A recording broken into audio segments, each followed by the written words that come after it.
Assalomu alaykum aziz futbol ishqibozlar, futbolsevar do'stlar. Siz futbol fanatlari kanalidasiz. Sizlar uchun eng qiziqarli futbol ma'lumotlarini yetkazishda davom etamiz. Demak, bugun O'zbekiston U23 Olimpiya terma jamoasi Janubiy Koreyaga qarshi maydonga tushadi. Bugungi kun tartibidagi masala: O'zbekiston guruhdan chiqa oladimi? Koreyani yenga olamizmi? Shu savol juda ko'pchilik futbol muxlislarini qiziqtirib kelmoqda. Biz guruhdan chiqishni xohlasak, bugun Janubiy Koreyani tormor qilishimiz shart bo'ladi. Ammo durang o'ynasak yoki mag'lubiyatga uchrasak, bizni guruhda qolib ketish ehtimolimiz ancha yuqori.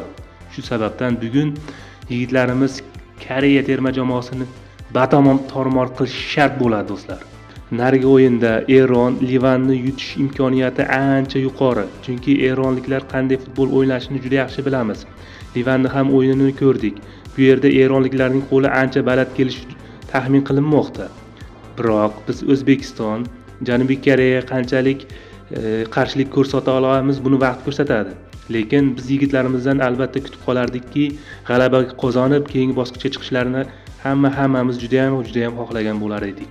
Aziz futbol ishqibozlari, bu hal qiluvchi o'yin borasida o'z fikr mulohazalaringizni izohlar bo'limiga yozib ketishlaringni xohlagan bo'lar edik. Sizlarning fikrlaringiz biz uchun muhim ahamiyatga ega. Do'stlar, bizning chiqarayotgan kontentlarimiz sizlarga ma'qul kelayotgan bo'lsa, kanalimizga obuna bo'ling, videolarimizga like bosing.